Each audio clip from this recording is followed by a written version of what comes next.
Alright, moving on to 5.2. It's basically going to be the same concept of everything in 5.1, except now we know where we have to go, what it has to equal.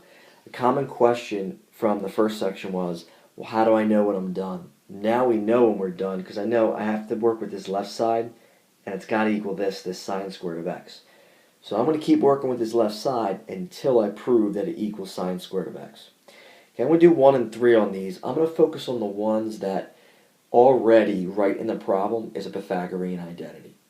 Okay, if I look at number 1, the numerator right there, what really should stand out, I have a trig function squared and I have the number 1. So most likely that's Pythagorean identity, and this one is the 1 plus tangent squared equals secant squared. Now if you move this 1 over, you get secant squared minus 1. That top is tangent squared of x, and it's over secant squared of x. Then, there's really nothing else you can do. You can't factor, you can't add or subtract fractions. So I'm still going to work with this. I'm going to put everything in terms of sine and cosine. So that tangent squared is the same as saying sine squared of x over cosine squared of x. And then the secant squared of x is just like saying 1 over cosine squared of x. Okay, we got to show, kind of like geometry proofs, we got to show every little step. Now this top, I'm going to leave this the same.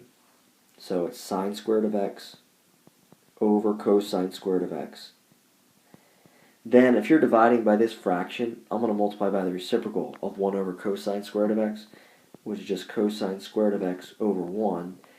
And then you see cosine squares of x, they cross cancel, it goes away. So it equals that right side of sine squared of x. Okay? And that's one where you definitely recognize right away that you have a Pythagorean identity. The other one that I wanted to do, number 3.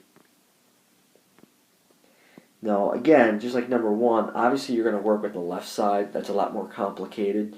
The right side's only this negative tangent squared of x.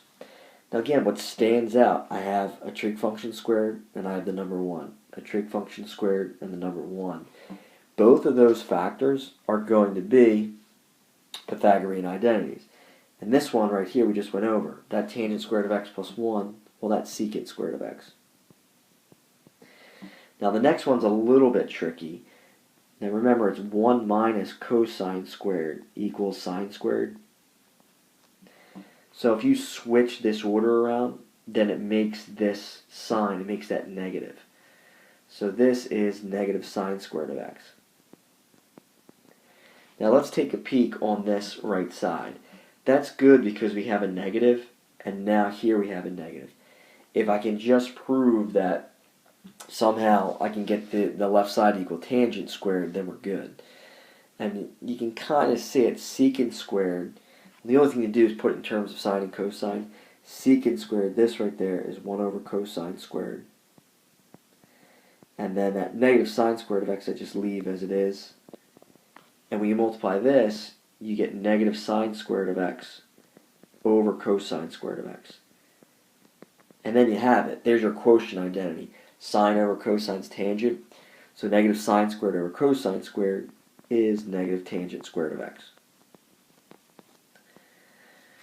Alright, so these two are ones where you got to recognize it right away. If there's a trig function squared and you have the number 1, a lot of times you're using a Pythagorean identity.